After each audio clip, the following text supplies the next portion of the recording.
Reading Olympus One-Offs by Engineer Forever. Man, this is getting dull. Leo complained as the book was handed over to him. Why? Piper asked him. Leo turned around to look at the gods and then looked back at Piper. Seriously, this Naruto guy is like everyone's kid. It is called multiverse theory for a reason, Leo Valdez. Athena reminded. Yeah, I know that. Leo rolled his eyes. I just think we need something different. Like? Percy asked, eating some blue M&Ms. Dark, gritty, Batmanish stuff. The Son of Fire mused as he turned the page and read the title, The Monster Hunter. Ooh, I like it. Now to get all Dark Knight up in here. Leo. The demigods complained at his delay. I got it. The elfish boy rolled his eyes before he started to read. Louis Tumnus VIII, yeah, make the lion, witch and wardrobe joke, you know you want to. Everyone snickered at that one. Poor sap. Was not having a good day. He was far from Camp Half-Blood, home to demigods, satyrs, like himself, and nymphs of ancient Greek lore. Well, lore according to normal humans anyway. To beings like Louis, it was sanctuary, the last good one as far as he was concerned. A sad time indeed. Artemis nodded solemnly. Louis wiped the back of his furry arm across his brow to clear away the sweat. This heat was unbearable. Rack of goat. Ares rubbed his stomach with a grin on his face. Ares. Hermes looked appalled. Hey, don't knock it till you try it. And there were far too many chains with hooks on them that hung from the ceiling in his opinion. A shadow moved and Louis hurriedly turned to find the source of it. Why did he agree to come to this old steel mill again? Oh yeah, because Chiron had made it an official request to the council. Louis pitied the old centaur, truly he did. He was given the blame for the poison of Talia's pine when someone else was clearly responsible. Well, Talia said, a displeased frown adorned her lips. At least we know when this takes place. Alas, Louis was just a satyr, a lowly ranked one in satyr hierarchy at that, and could do nothing but help the trainer out when he needed it. Louis grunted as he backed into an old table. Something fell and, before he could fathom an attempt to stop it, the object hit the ground and made a large bang. Louis yelped and quickly clapped his hands over his mouth to conceal the sound. Dead goat walkin' people, salute. Ares threw up his hand to his head. The boys all followed, only because that was one dead goat. It was too late. The shadows came alive and from one came an enormous hellhound. A creature of shadow, the hellhound was seen only thanks to the faint light that came from the mill's active smelters. Its red eyes scanned the room, and drool dripped from the massive jaws. Louis scrambled for a place to hide. He ducked behind a large cabinet far from where he stood and breathed heavily as the sound of several deep sniffs hit his sensitive ears. Like Jurassic Park all over again. Apollo beamed. He just got a new idea. He kept his hands over his mouth so no unintentional bleats came out. He carefully peeked out from his hiding place and swallowed. A muffled bleat escaped his hands, which tightened around his mouth. The hellhound sniffed along the ground like a normal dog would and stopped where he had once stood. There were several more sniffs before it looked up. The hellhound stalked closer to Louis' cabinet, and the satyr shrunk back into the shadows within. If only he could hide his scent. For the one few moments in his life, Louis cursed the fact that he was a satyr. Hey, free leg warmers. Leo pointed out the upside. The hellhound growled as it approached. The sound of its paws as they struck the ground were like booms of thunder from an angry Zeus, something that absolutely terrified Louis ever since he was a young goat. Zeus gave a small chuckle. Louis' eyes screwed shut and he held his breath. The hellhound's snout started to penetrate the cabinet and the growl became ferociously loud. It was a growl of anticipation and the glee of captured prey. A growl Louis really wished he hadn't heard. Then, something happened. Darn you plot convenience. Nico shook his fist in the air. The doors to the mill, left open to only a crack, suddenly exploded with noise as they were thrown open wide. The hellhound retreated from the near discovery it almost made and barked at the intruder. A chain rattled and the sound of a metallic crack filled the air. The crack was followed by a boom and the hellhounds whined shortly after. Was that a gun? Ares smiled widely and ruthlessly. Elsewhere, around the world, 1,000 puppies had just died. Louis chanced another look outside of his cabinet spot and leaned out. He saw the hellhound on its side on the ground. It writhed and snarled at an unseen foe, or hero in Louis' opinion, until it suddenly went still with a yowl. A chain fell to the ground as the hellhound dissolved into golden dust, a small pelt of fur left behind as a reward. A gunshot rang out and Louis cringed. Come out. The voice that spoke was young, but hoarse like it was unused. There was the soft click of a gun's hammer pulled back. Next shot will be the last. He is so mine, Ares laughed. Suck it, losers. Lewis climbed out of his spot with his hands up. Don't shoot. I'm not a monster. He's lying, cool guy. Ares pleaded. Shoot the goat, shoot him. Kill him, kill the furry abomination. Ares, shush. Hestia frowned. Aw. There was silence before another soft click followed his words. From the shadows came a giant of a teen. He was easily a few inches taller than the average man and his shoulders were broad. Underneath a black leather jacket was a worn faded camp t-shirt covered his chest and relaxed jeans were on his legs. Boots of some sort were on his feet and in his left hand was a mortal handgun. In his right, the end of a bronze chain that rested where the hellhound once lay. The gun was tucked into a holster on his hip and the chain, as though sentient, wrapped itself around his arm several times. Nice bling. Talia complimented on the chain jewelry/weapon. I can dig it. Nico nodded in kind. Goths and punks. Percy shook his head, which earned him glares from his cousins. What do you want? Lewis looked up at the teen's face, or what he could see of it anyway. A bandana that had the lower image of a human skull on it protected the teen's face from the nose down. Steel blue eyes glared at Lewis and short wild corn-colored hair covered his head. Badass. Leo whistled. Ares buffed his nails on his jacket in pride. Lewis swallowed and slowly reached into his cargo's pocket. He pulled out a folded letter and offered it to the blonde. The blonde snatched the letter from the satyr's hand and flipped it open. His eyes scanned the contents before he folded the note back up and tucked it away into his jacket. Payment? Of course he'd be a mercenary. Athena rolled her eyes. As expected of one of Ares. Paid to kill and blow shit up? Hell the fuck yes. Ares cheered. Lewis blinked at the question and then fumbled around in his other pocket. He pulled out a small bag that jingled with each movement and held it out to the blonde. The hand shot out like a viper and grabbed the leather bag. It also vanished into his jacket soon after. Greedy punk. Hermes hummed. I'll get the rest at camp. The teen turned and walked out to where a dark motorcycle with a massive front waited. Just like his dad. Ares grinned in pride. Lewis hurriedly ran after him. The rider got on the bike and turned the engine over. The wheels ignited in flame and the sides of the hood turned on, a red headlight on either side, like evil eyes. Leo's jaw dropped. Must build, epic bike. Wait, can I hitch a ride? Lewis asked. The blonde paused as he held a dark helmet and scrutinized the satyr for a moment. A beat passed before he pulled the helmet on and revved the engine. The rider turned to the satyr, his face hidden by the helmet. I'll take you to the bus station, Lewis sighed in relief. That'll work. Thanks. Don't mention it. Aw, he has a soft side. Apollo snickered. Ares scowled and crossed his massive arms. Bah, let the furry walk. Run. Get Naruto out of here, Kushina. Minato, don't be an idiot. I'll hold them off, just go. Mom. No, we have to go back for Minato. Minato.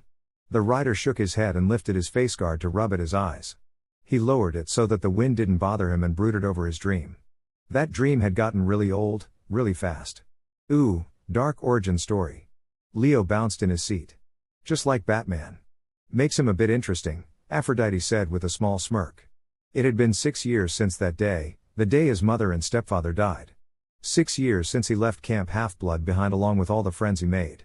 He wondered how many were left, how many had died on quests. That's morbid. Piper frowned. He wondered if anyone had taken Moria's place as cabin counselor.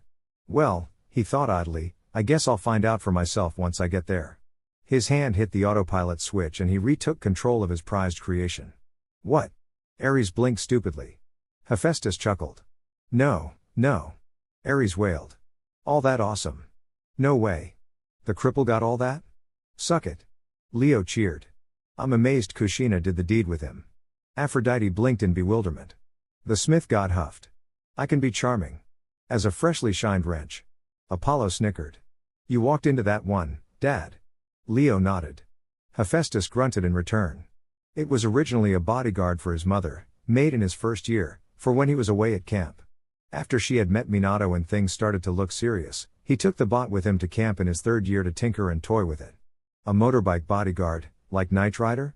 Leo gasped. Epic. Apollo grinned and got a high five from Hermes. Hephaestus' smirk widened while Ares' scowl grew. So not fair. Ares muttered. After the incident, Naruto packed up what remained of the original work and left Camp Half-Blood for good. Bold, Percy whistled. He was pretty impressed. 6 years ago, Naruto thought. He reached out with his right hand and pat the modified Suzuki motorcycle on the massive hood that housed an engine that ran on a smidge of plutonium and recycled energy. Nice power source. Leo nodded. And radioactive. Reyna added flatly. The Latino waved off her comment. Meh, semantics. How's it feel to be 6 years old, Karama? The headlights flashed and the engine revved like a cat would purr. Aw, just like Festus. Leo smiled brightly at his badass dragon. Beneath his helmet, Naruto cracked a smile. Yeah, I know. Feels longer, doesn't it? The motorcycle revved again. Alright, you take it easy and let me drive. There was another rev before the speed dropped significantly from 321 miles per hour. Naruto leaned forward and took the right down the dirt road. Naruto hit another switch that cut the blaze of fiery wheels and replaced them with off-road ready treads. Good speed and all-terrain functions. Leo muttered. He grabbed a napkin and began to write on it. Hey, read, don't write. Annabeth told Leo. Leo whined. But. He wasn't given any relief and he sighed. Darn it. Naruto turned right at the strawberry fields and kept to the road as the woods neared. The sounds of shouts and yells increased in volume as he drove closer to where the camp was. Naruto banked around the corner and saw a line of armored campers on Half-Blood Hill, shields and spears at the ready while a few archers took shots at the attackers. The rider sneered at them beneath his helmet, Cyprian centaurs. A race of centaurs that hail from the island of Cyprus, said to be attendants of Aphrodite. Aphrodite said as she stroked her hair and looked away from the amused gazes she received. And children of Zeus and Gaia. Zeus cleared his throat in an effort to urge his grandson to continue while Hera glared at him. They were similar to normal centaurs but are larger and have bull-like horns that stick out the side of their head. They had thick hides and were fast despite their size. Naruto let his right hand slip out to the side and grabbed the handle of the weapon that was holstered behind him. The blonde pulled the modified Winchester shotgun out and, with a swivel of the cock he had practiced after he watched a Schwarzenegger film, loaded a round. Best. Bro. Ever. Leo grinned and smirked. Jealous? Of a Batman wannabe? No. Percy scoffed. Tyson is 10 times cooler. Annabeth rolled her eyes. My brother is like Sherlock Holmes, the hands-down greatest detective. Ninja brother? Piper chimed in with a smirk. I win. Jason smirked and looked at Talia. I dunno, I like Apollo's Naruto best, I get a niece and nephew. Shut up, Jason.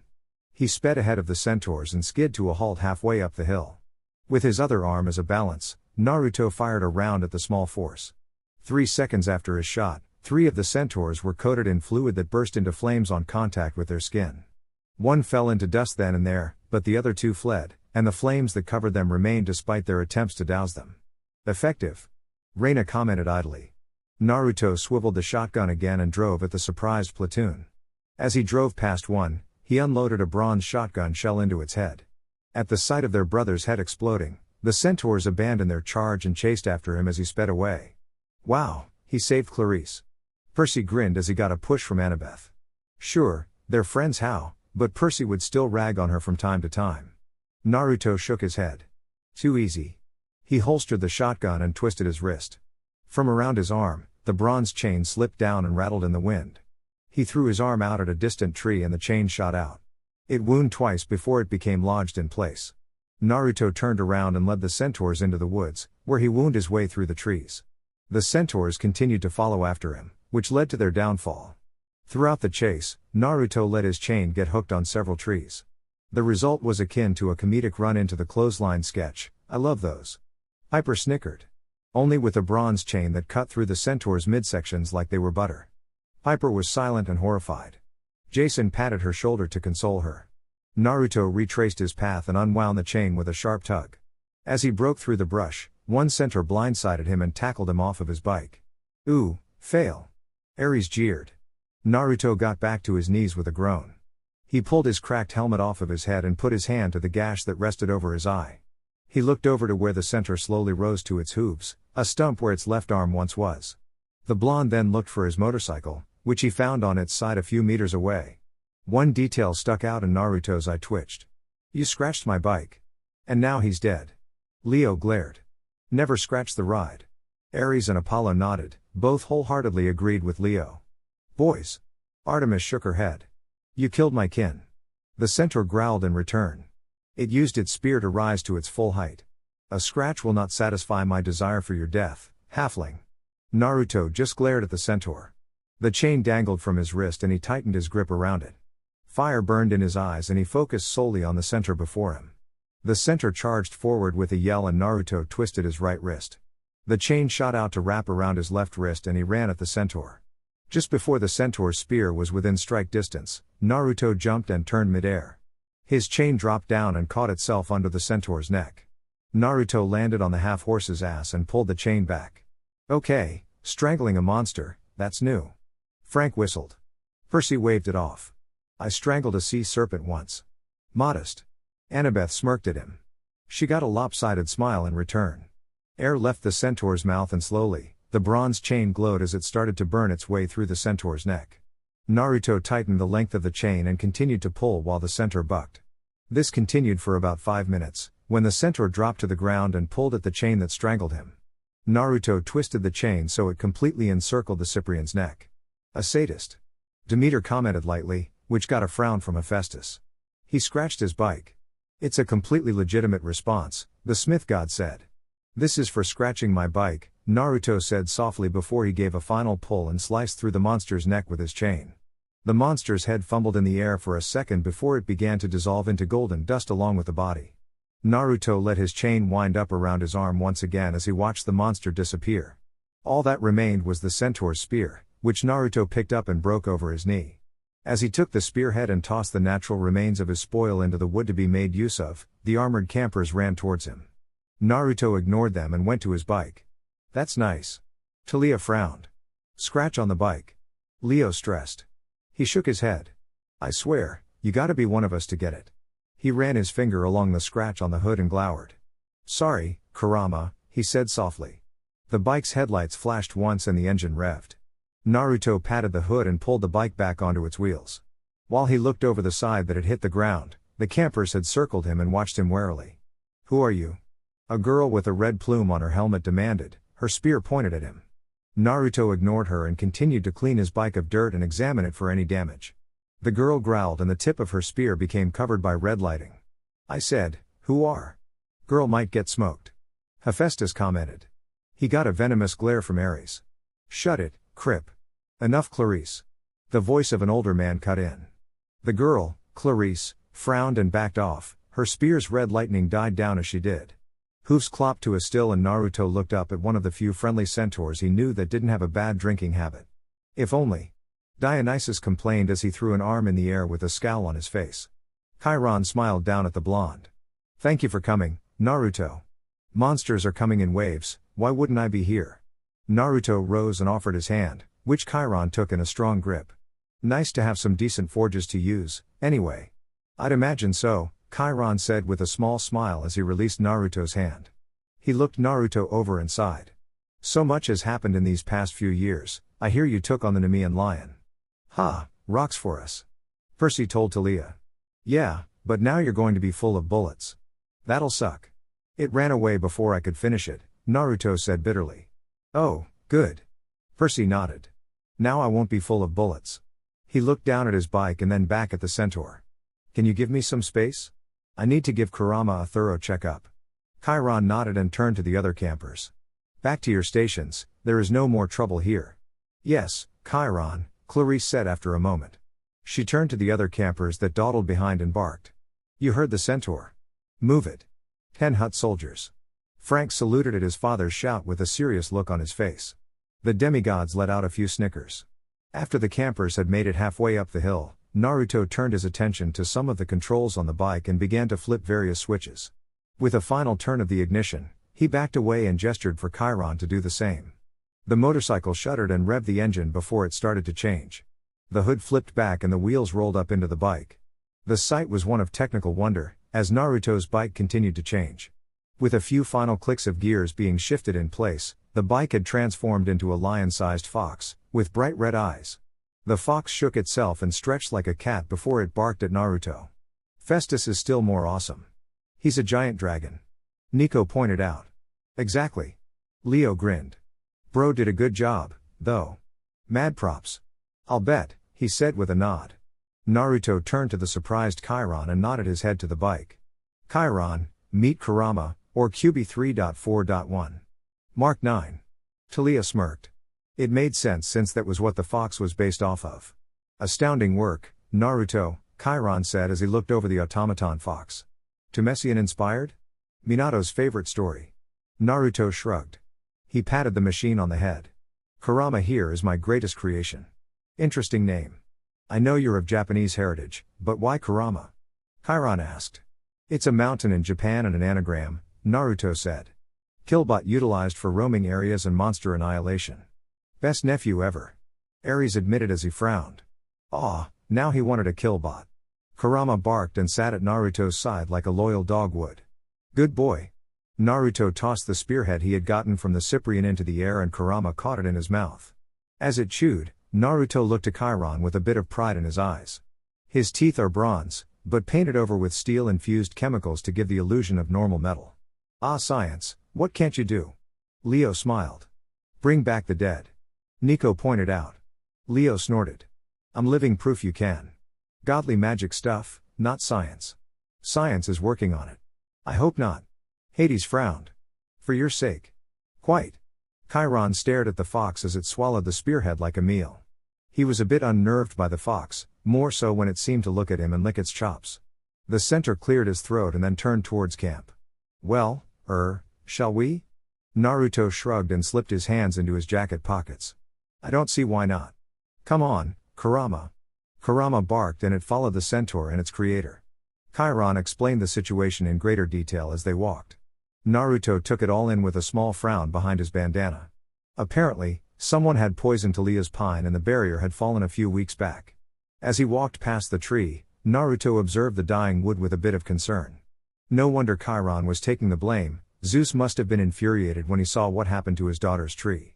Oh, I was. Zeus nodded. But why Chiron? Talia asked her father. Dionysus scoffed. I wasn't going to take responsibility. Of course not. Percy rolled his eyes. What was that, Peter? You know what I said. Any ideas on who did it? Naruto asked softly. We know, Annabeth mumbled, but Percy nudged her. A harpy flew overhead and warned him of his demise, but was scared off when Kurama barked at her. Naruto snapped his fingers to regain the machine's attention, but kept his own eyes on the centaur. Chiron sighed with resignation. It matters not, the deed is done and the blame has been placed. There is no hope for Talia's pine. Okay. Percy blinked, that was brief. Aha, Naruto said in disbelief. He could think of a few things, but if Chiron said they were a no-go, then they probably wouldn't be accepted. I'll meet with Mr. D tomorrow. I'm tired and I want to kick whoever had taken my bunk out of it. I'm sure. Chiron gave Naruto a smile and put his hand on the blonde's shoulder. Thank you, again. I know how hard it is for you to be here, Naruto. Good night, Chiron, Naruto said with another nod. He and Kurama left the centaur and headed for cabin 9. He opened the door easily and walked in.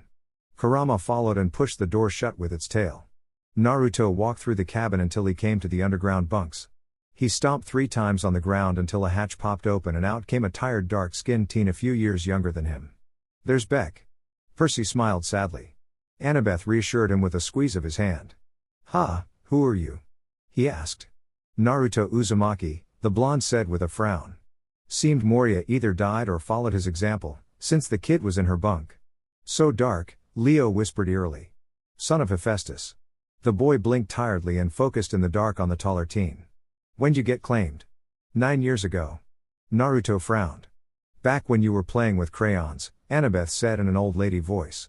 The addition of a wagged finger got a few laughs. Look, can you tell me if anyone took the bunk furthest from the forge? No one could. It's been locked since I got to camp several years ago by the previous counselor, the boy said. For destruction awaits those who open the vault, Piper said in monotone. Ooh, I like. Leo nodded, which got the two to share a laugh. Jason shook his head, a smile on his face. He held a hand out. Sorry, haven't introduced myself yet. Charles Beckendorf, head counselor. Naruto took the hand and shook it lightly. No prob. Get back to bed. Just wanted to make sure no one broke my lock. Yeah, can't let the killbot designs roam. Percy nodded. Bad news bears, Frank agreed. Naruto left Charles confused and tired and went to his bunk, furthest from the forge and on the left corner. Leo snorted, no one would want it then. Too far, damn, that's a smart way to ensure no one goes through your stuff. He knelt down and grabbed the bronze lock that held the hatch in place. Several people had tried to pick it, and it made Naruto chuckle. His gas lock must have knocked them out or made them sick. Note to self, gas locks. Leo, Piper frowned. What? This guy has some good ideas. He looked to Kurama and nodded. Eat up, Kurama. The fox's eyes flashed and it pounced on the lock like a lion to an antelope. Kurama ripped the bronze lock off after a few tugs and went to town. Naruto shook his head and opened the hatch to his old bunk. He dropped in and looked up to where the fox remained behind. Naruto shook his head. Kurama, get in here before one of the kids tries to take you apart. I would, Leo said shamelessly. The fox fell in with the grace of a cat, accompanied by a loud thump, and curled up on the floor. Kurama continued to gnaw peacefully on the lock and Naruto pulled the hatch shut. He walked over to his bunk and sat down on the edge. The room was dusty and a few sketches of ideas for his house in Oregon from when he was 12 were taped to the walls. Naruto smacked the bed and a small cloud of dust shot up. Oh, he should at least dust it. Hestia frowned. You shouldn't sleep like that after all. With a frown under his bandana, Naruto looked at his machine. Kurama, activate air recycler, he said. The fox paused in its treat before its back clicked and two vents popped up from its back. They turned on and Kurama went back to its treat. How prepared? Athena complimented. That could be used for hazardous areas as well. Bravo. Naruto slipped his jacket off, hung it over the edge of his bunk, and then bent over to untie his boots. He slipped his feet out and laid back on the bed. With one hand hovered over it, Naruto debated whether or not to take his bandana off for the night. He decided against it because of the dust in the room and focused on the roof of his bunk. Naruto stared at the picture attached to the roof, one with a red-headed woman and a tall lean blonde next to her, while a younger version of himself was in front of them with a small machine in his arms. They were outside of the new house Minato bought in Oregon and both blondes had Camp Half-Blood shirts on. Oh, so the stepdad was a demigod. Percy tilted his head. That's pretty cool. Naruto's was newer and several sizes too large, though now it was a bit snug, while Minato's was older and the lettering had faded. I forgot about that picture, he said softly. His heart ached like a clamp had been squeezed around it and the blonde draped his arm over his eyes. He listened to Kurama's vents clean the air and his eyes fell shut behind his arm. Night Mom. Night Minato. That was sad, Hazel frowned. Ah, but it can only go up now. Leo pointed out. Hazel smiled lightly. True. I'll take over, Piper said, getting Leo to smile. Yes. Leo grinned and, once he handed the book over, started to write down some notes. Naruto shot up, his skin covered in cold sweat. With a grunt, Naruto turned to sit on the edge of his bed. His left hand wiped the sleep out of his eye and he forced back a yawn. Naruto looked down at the massive machine that had curled up at the head of his bunk. He bent over and rapped his knuckles on the top of the fox-like head. Hey, wake up, Kurama. Knock, knock Buckethead. Nico smirked. The eyes of the metal fox brightened from the dimmed setting they were in sleep mode. The fox got up with a stretch while Naruto rose from his bunk and opened the hatch. Naruto grabbed the edge and pulled himself out of his room with little effort. The son of Hephaestus welcomed the heat of the forge as it passed over his skin and the blonde took in a breath of air. That place still needs a good cleaning. Hestia frowned. The smith god groaned at that. He still remembered the last time Hestia visited him at one of his forges. He had just finished putting his tools back where he liked them instead of their proper place. He sighed and looked around for any sort of clock and found it on the wall above an opposite room 3 bunks away. 3:15, 4 hours, new record, Naruto said. Seems like you've got an insomniac, Hef. Apollo pointed out. I so know the feeling. Nico nodded. You could use some sleep. Hazel frowned towards her brother. Nico shrugged. Meh. He cracked his neck and stepped out of the way so that his loyal creation could follow him. Kurama shook itself off, a small cloud of dust shot out from his vent and the machine growled. Yeah. I'll clean you after I get a shower in. It's been a few days since we stopped at that pond in Illinois. Ew. Aphrodite and the demigoddesses grimaced. Way of the land. Talia shrugged. Helps blend in with nature, but only so much until she reeks. Nico snickered and got a nasty look from Talia. Kurama's eyes flashed eagerly and it scratched at its left ear with its hind leg. Naruto shook his head and walked down the hall towards the shower. Come on, Buckethead. You've got the spare clothes in subspace. Kurama let out a few clicks and followed Naruto down the hall. It stopped outside the door and its right shoulder popped open. Ha, think it's a washing machine, too? Annabeth asked. All purpose. Leo noted on his napkin. Naruto snatched the rolled up clothes and took them with him into the bathroom. Anyone tries to tinker with you, bite their hand off. Extreme. Jason blinked. Hephaestus snorted. I'd try to tinker with it. So, not really. Same, Leo agreed. Kurama tilted his head and clicked a few times. I'll just build them a new one. Oh, that's fair. Percy nodded. He leaned towards Annabeth's ear and whispered. Not really. Annabeth nodded in agreement. Naruto said with a shrug as he grabbed one of the clean towels from the closet next to the bathroom. Kurama seemed content with that and curled up in front of the bathroom while Naruto shut the door behind him. He placed his clothes on the counter and looked into the mirror. The skull on his bandana grinned back at him, and with a hard look in his eyes, Naruto pulled the article from his face, which was revealed to be quite handsome. Naruto glared at the 3 large scars that went from one side of his face to the other, courtesy of a monster he had yet to fully remember. The scars that crossed over his nose, mouth and chin were lighter than his skin and jagged. Luke. Percy muttered, he looked a lot like it. Just bigger and buffer. Handsome. Aphrodite mused as a smile spread across her face, she did like scars after all. Ares frowned. While he liked the look, he did not like the fact that his girlfriend did, too.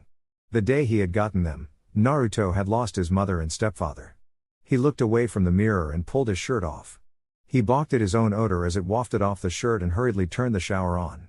With a mental note to burn his shirt and get a new one, the icon of bachelordom, Artemis stated blandly. Ah, bachelors. Best parties. Apollo nodded. Dionysus scowled, he never got to go to any of those. So glad I'm not one. Percy frowned. You'd be helpless without me. Annabeth smirked at him. Percy smirked back.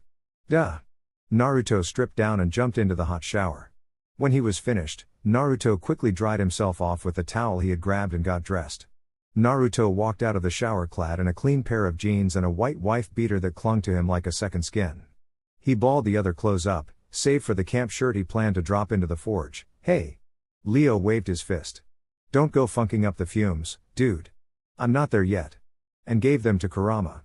The metal fox stored the dirty clothes in the opposite shoulder and followed its creator back towards the bunk.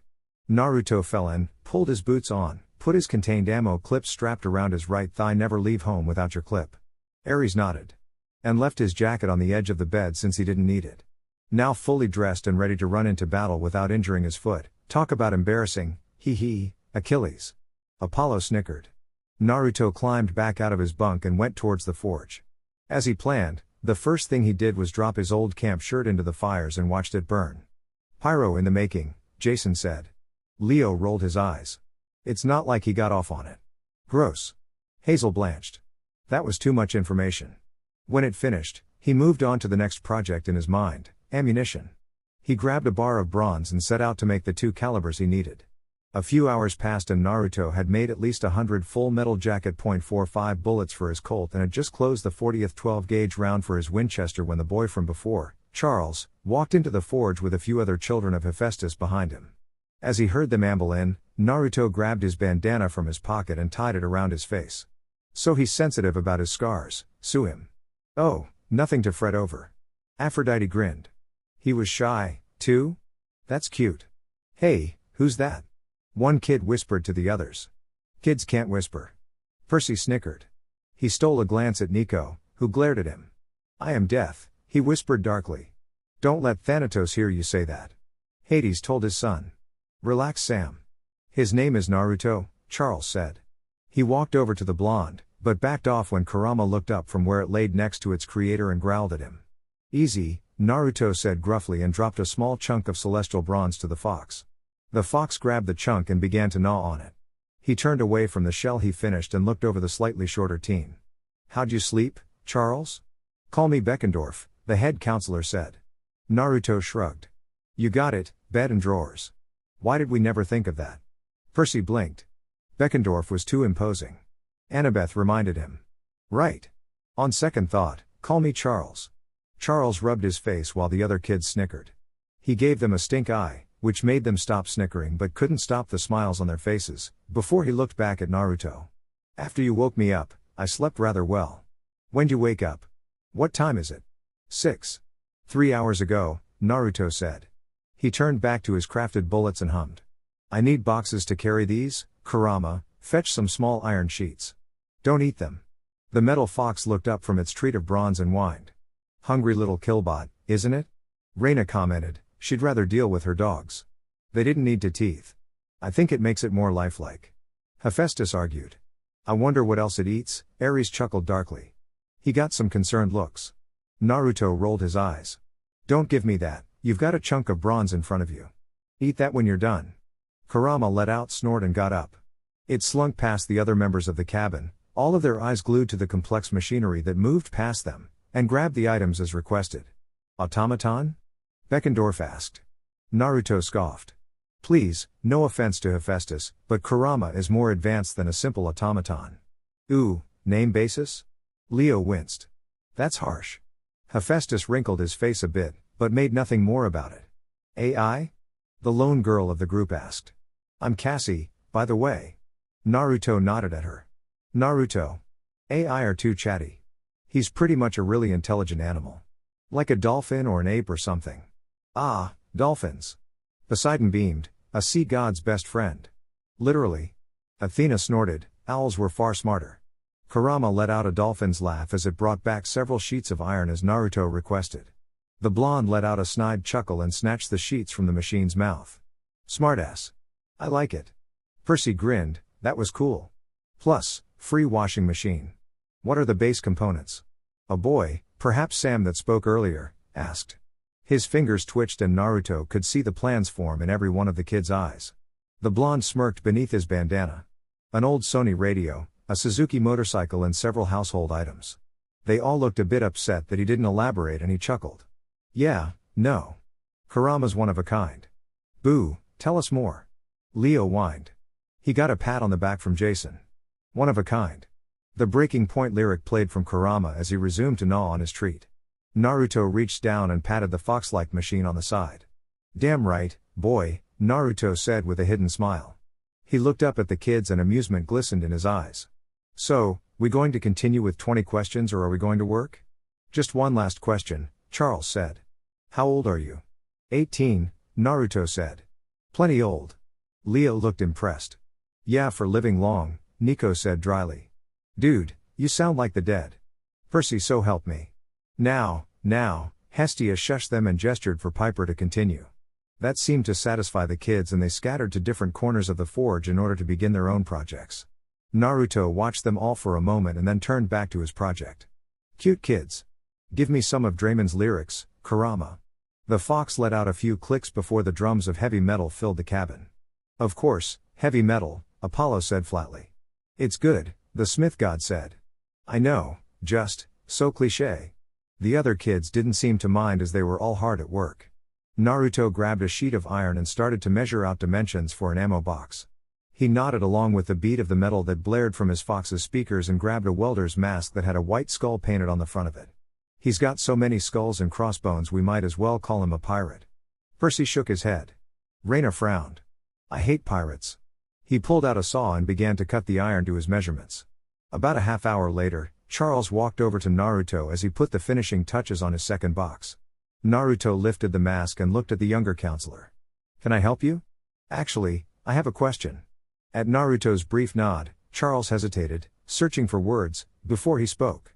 Well, is there any particular way you dismantled the radio or any specific parts you used? Naruto stared at Charles for a second before he shook his head. To be honest, I was just working off my gut and instincts.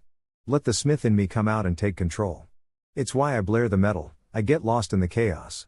I so feel you. Leo nodded as he held up his hands and looked at them. I swear they have their own minds, I think they're conspiring against me. Leo, your hands are fine. Jason rolled his eyes. Lies. You know not what these devils have made me do. Like pranking Hedge? Yes. I was innocent. Leo nodded swiftly, his proclamation got snorts of disbelief. Yeah, I noticed. Charles rubbed the back of his neck.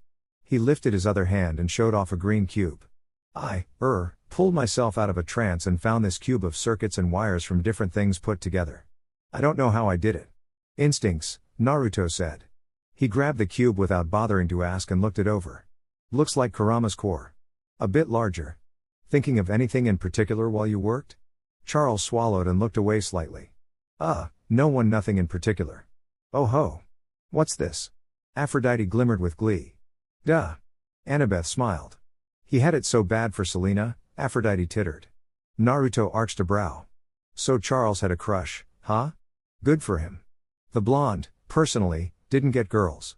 They were stranger than guys were, and Naruto knew plenty of strange guys. Like father, like son. Ares snickered. Hephaestus rolled his eyes. Naruto let his eyes roam back to the cube in his hand. Well, whatever you were thinking of is the core's purpose. I, personally, was thinking of a neighbor that had pet dogs I liked. Got the most loyal pet out of it. Leo rubbed his chin.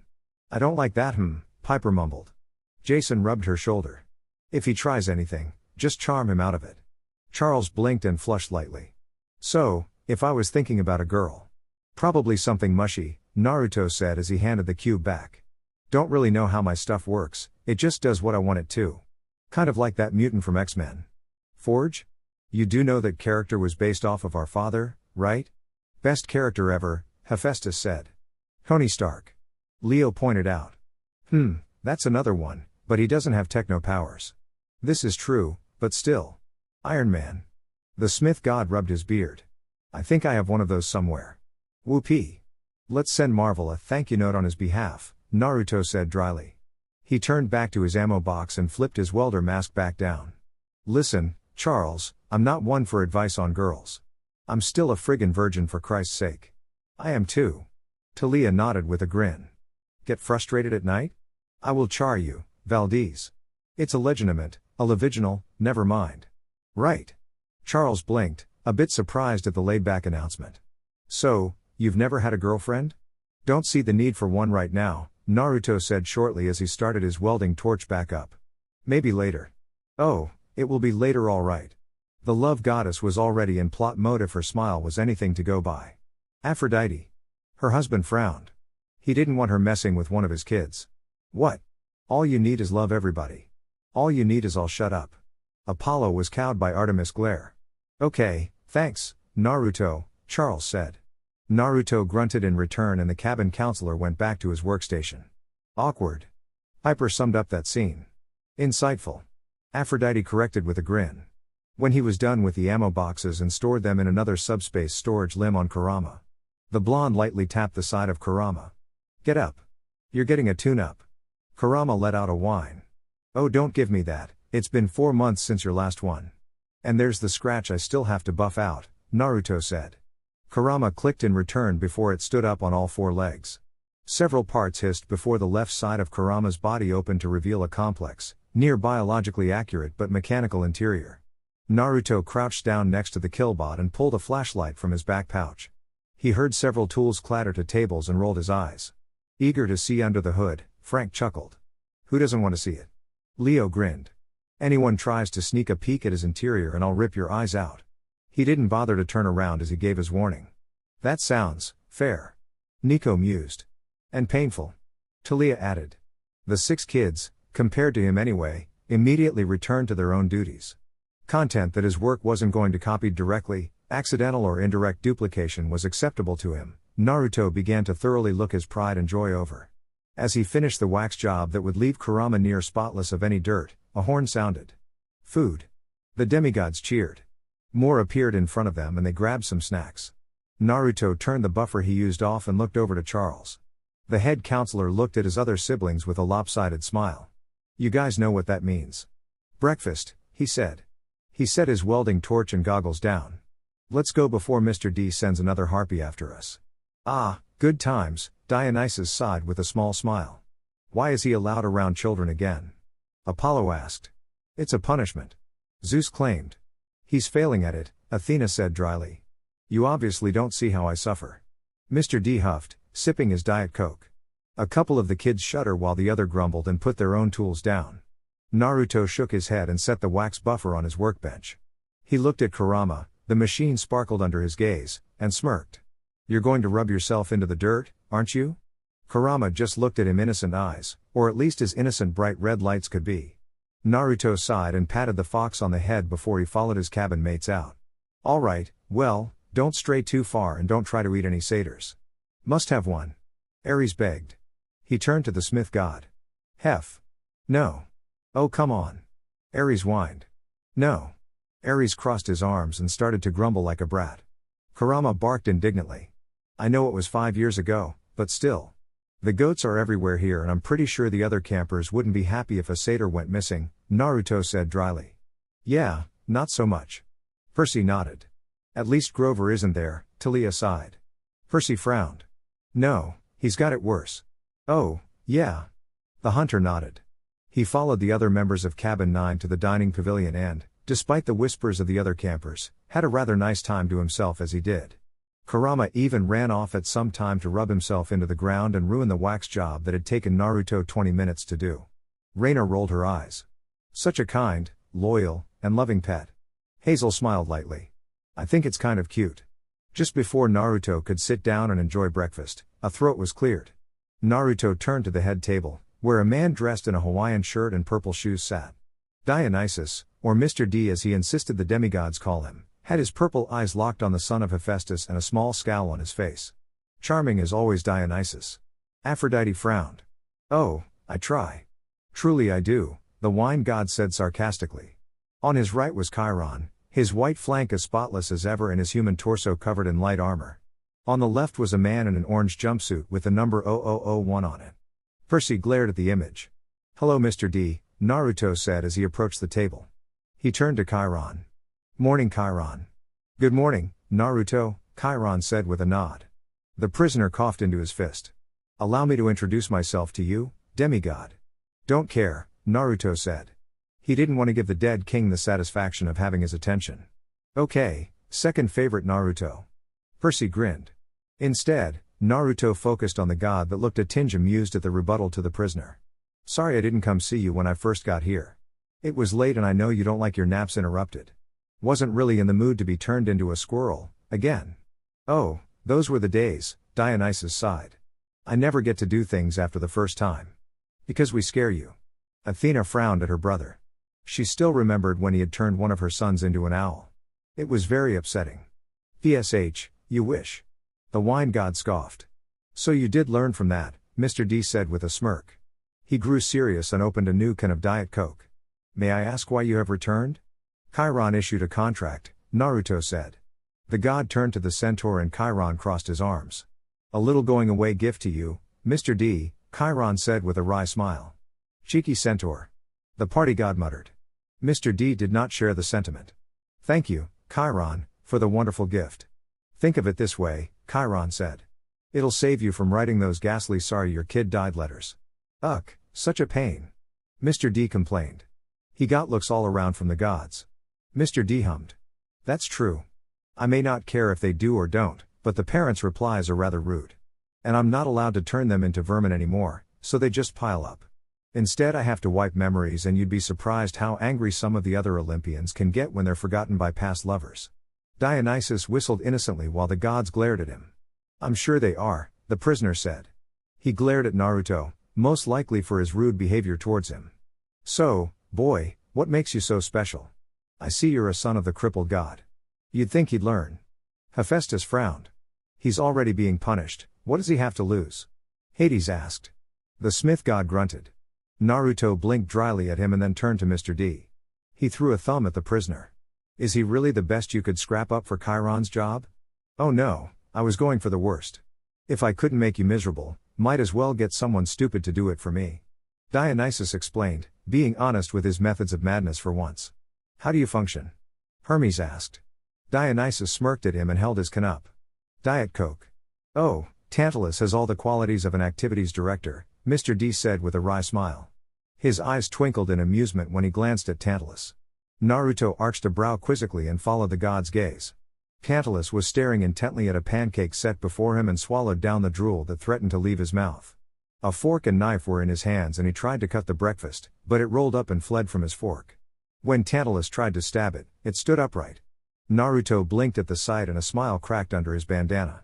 I see what you mean. Mr. D looked back at the demigod and a smile left his face. I'm done with you, Narnia. Back to Hephaestus' table. Yes sir, Naruto said. He nodded to Chiron, who nodded back, and then, on a whim, snatched the pancake from Tantalus while he glared at it. Bold. Talia grinned, she was starting to like this guy. A bit gruff and gloom, but hey, he was cool. Aphrodite glanced at her. Like the tough ones, Talia? Aphrodite. Artemis warned. It's an innocent question. You brat, give that back this instant, Tantalus demanded. You're right, D, he is an idiot. Apollo nodded. He gets it from his father. Hades smiled as Zeus glared at him. Naruto tossed the pancake at the king, but it stopped midair and flew back to his hand. The pancake force is strong in this one, Frank said in a deep voice. A smirk appeared beneath Naruto's bandana. Oh yes, he was going to enjoy his time back at camp. Off with you, Nanacho. And worry not, Tantalus. Silenus, bring another plate for our new activities director. Mr. D said as Naruto walked away and ripped part of the pancake off to slip into his mouth under his bandana. He sat down next to Cassie while she and the other members of his cabin looked at him in shock. Naruto, do you know who that was? She asked him softly. Yes, Naruto said. He ripped more of the pancake off and put it in his mouth. That was Hannibal the Cannibal.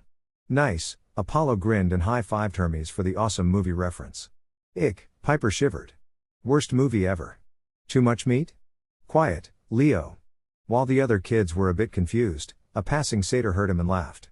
Nice one. And that's an awesome satyr, right there. Hermes pointed out. Who? Charles asked. Serial killer that ate his victims. Naruto waved it off.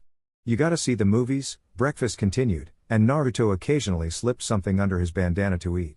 Other tables whispered and gossiped, mostly about the strange blonde that joined Hephaestus' cabin that morning, or about what their plans for the day were. It was idyllic, and nostalgic in a way for Naruto. Makes you feel the warm fuzzies. Frank nodded. You'd know fuzzy all right. Frank glared at the grinning Leo and slumped his shoulders. Walked into that one, huh? Oh yeah. Then, as expected, it went downhill. It always does. Percy complained. The fates defiled even the sacred breakfast. Curse them. Another horn blew and several campers rose from their seats. Mr. D hardly batted an eye and continued to discreetly goad Tantalus with food. Instead, Chiron took charge and looked over the campers, his eyes met Naruto's and the blonde nodded.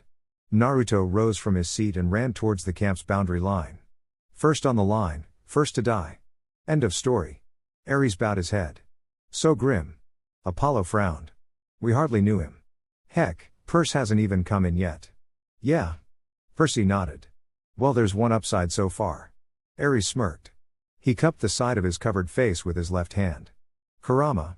The metal fox burst from the brush with a roar and ran up alongside him. There was a few clicks before the fox's back shifted up and two handguns shot from holsters built into it. Naruto caught them as they came down and turned the safeties off. He cocked the hammers back and kept his index fingers on the side of the triggers until he saw what he was up against. Okay, that was movie action stuff right there. Leo whistled. Apollo rubbed his chin. Always in the market for stunt doubles.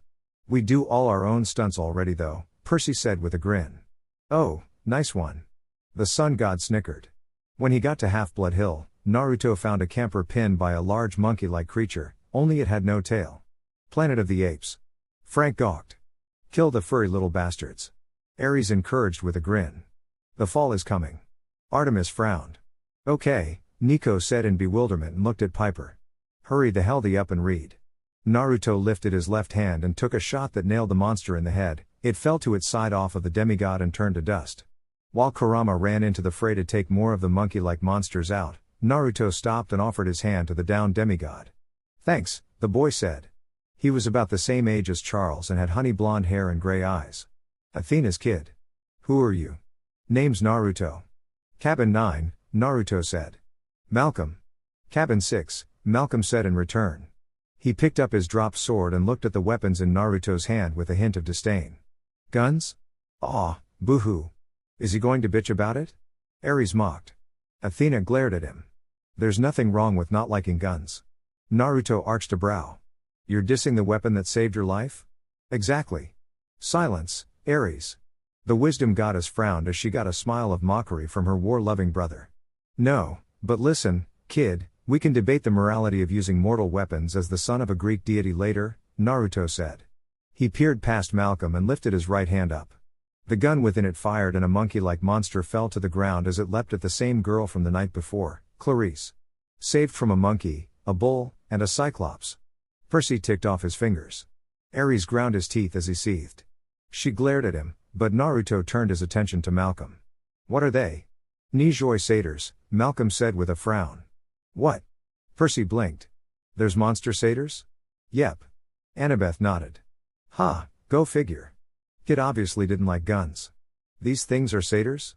Naruto asked. He turned and fired at another Nijoi that tried to get the jump on him. Rare, island-born, Malcolm said. They don't usually come inland.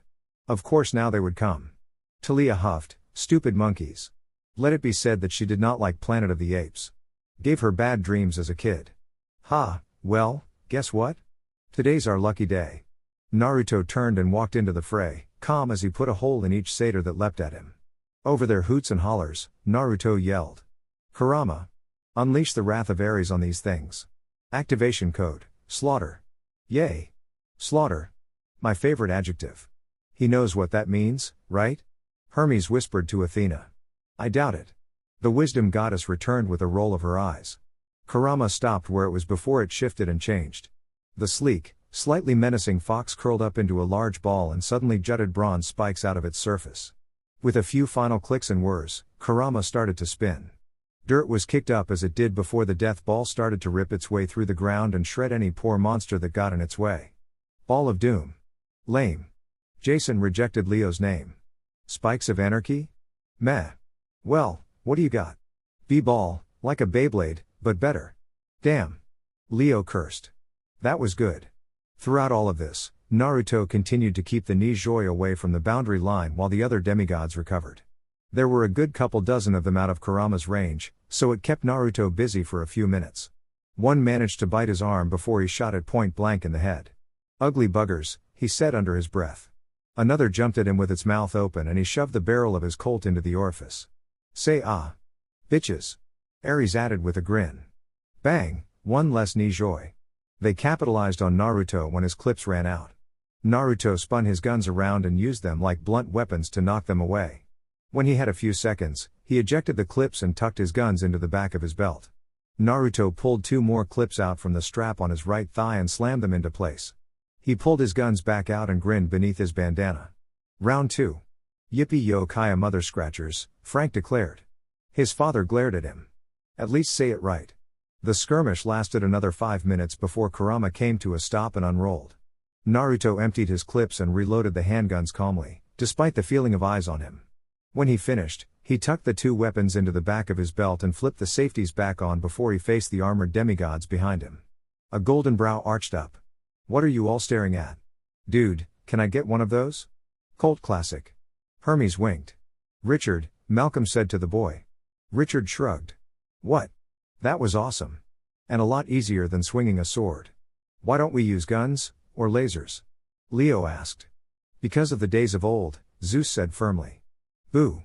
Leo frowned. Didn't Cabin 6 have them in their shed? Piper asked. Yeah, but they kind of just sit there sometimes. Annabeth answered. Trust me, there's more skill in using a blade than shooting a gun, Naruto said. He ignored the quizzical looks he received and walked towards Kurama, who gathered the rewards dropped by the fuzzballs that attacked them. Once he reached the machine's side, Naruto patted it on the head. Have fun? Kurama barked and leaned into Naruto's hand. Naruto's eyes glistened in the same bliss Kurama displayed. Oh, he gets off on the kill, too? Ares asked eagerly. Oh boy. Hephaestus palmed his face. Yeah, and to think, this was just the first day, he said. Oh yes, Naruto was glad to be back at camp. Things just got real. Leo whistled. Oh yeah, Percy nodded, he wondered what was going to happen when he got into the story. Who's next? Piper asked as she turned the